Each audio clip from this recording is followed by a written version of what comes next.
శాంతమన్నా శాంతమన్నా ఏంటదినా నీరసంగా ఉన్నట్లున్నావు? ఏంటి లేదు సూరమ్మ, ఊరికే కూర్చున్నాను. ఏంటదినా కొత్త కోడలు వచ్చాక ఇంకా నీరసం అయిపోయావు. ఒక ఆర్డర్ తిండి పెట్టడం లేదా ఏంటి? అదే మా కోడలు నన్నైతే ఎంత బాగా చూసుకుంటుందో.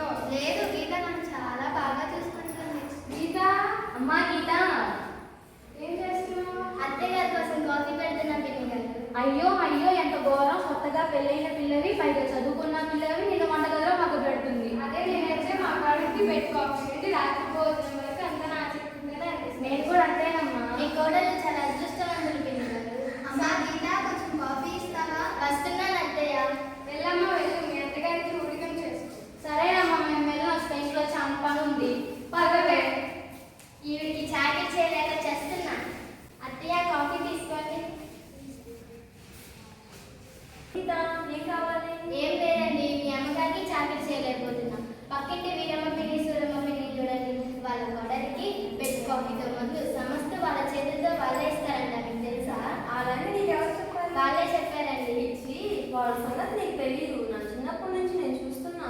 అత్త కోడలికి గొడవలు పెట్టి వాళ్ళు తిప్పుకుంటే వీళ్ళు చూసి నవ్వుకుంటారు. వీళ్ళతో జాగ్రత్తగా ఉండు. ఏమో అండి, నాకు అలా ఏం కనిపించట్లేదు. చాలా మంచి వాళ్ళలా ఉన్నారు. నేను చెప్పవలసి నేను చెప్పాక నీ ఇష్టం. సరే, నేను ఆఫీస్కి వెళ్దాం. అమ్మా గీత, అమ్మా గీత, చెప్పండి పిన్ని గారు. మీ అత్తామె సేవలో ఉండగా నువ్వు ఇంట్లో సుఖంగా ఉండలేవు. 10 రోజులు పుట్టింటికి వెళ్ళి రావచ్చు. సరిగ్గా చెప్పారు పిన్ని గారు. నేను రేపే గంగనని మా పుట్టింటికి వెళ్తాను. అమ్మా సర్లే అమ్మా, మేము వెళ్ళొస్తాం. పొయ్యి మీద కూర పెట్టొచ్చాం, మాడిపోతుందేమో. అసలుకే మా కూడా వంటగదికి కూడా రానివ్వు. అలాగే. అమ్మా గీత, కొంచెం ముద్ర ఇస్తావా? ఈవిడికి చాకరీ చేయలేక చేస్తున్నా. పక్కింటి పిల్లలు చెప్పినట్టు ఈవిడ అన్ని పనులు నాతో చేపిస్తుంది. అత్తయ్య మళ్ళీ తీసుకోండి.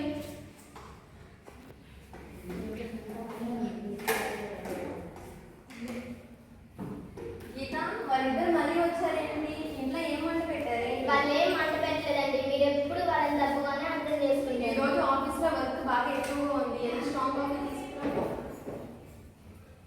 కాఫీ తీసుకెళ్ళండి.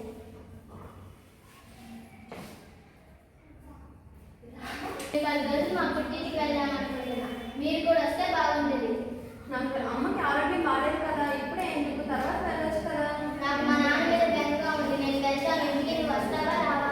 నాకు ఆఫీస్లో ఇన్స్పెక్షన్ ఉంది. నాకు రావడం కుదరదు. నువ్వు వెళ్తే నువ్వు వెళ్ళు. అయితే రేపు ఉదయాన్నే నేను వెళ్తాను. సరేలేండి. అత్తయ్య, నాన్నగారి దగ్గరికి వెళ్దాం అనుకుంటున్నాను అత్తయ్య. ఇప్పుడు ఎందుకమ్మా నువ్వు నా కళ్ళ ముందు తిరుగుతూ ఉంటే బాగుంటుందమ్మా. నీ చాకరీ తప్పించుకోవడానికి ఇదొక వంక. నాన్నగారిని చూడాలని ఉంది అత్తయ్య. సరేనమ్మా, వాడి ఇష్టం నీ ఇష్టం.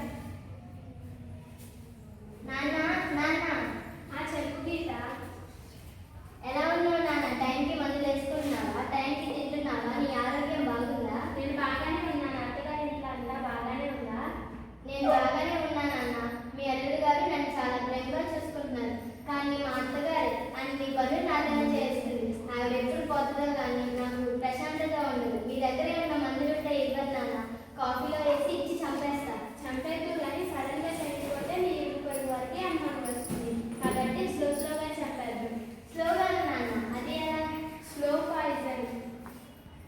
మీ అత్తగారికి ఈ పొడి ఉదయం రాత్రి పాలలో కలిపి మీ అత్త 2 నెలల్లో చనిపోతుంది. ఇందుకే ఇది ఏం పొడి నాన్న? Slow poison. కానీ నువ్వు తప్పకుండా ఒక పని చేయాలి. ఏం పని నాన్న? నువ్వు ఈ 2 నెలలు మీ అత్త చనిపోయినా ఎవరికి అనుమానం రాకుండా ఉండాలంటే మీ అత్తగారిని నువ్వు ప్రేమగా చూసుకోవాలి. ఎలాగో 2 నెలలు చచ్చిపోతారుగా, ప్రేమగానే చూసుకుంటారే.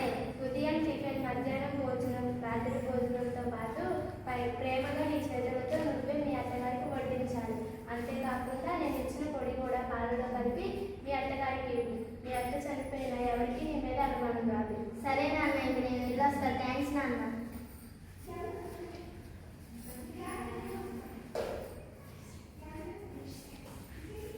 అమ్మా గీత, ఇదే రావడం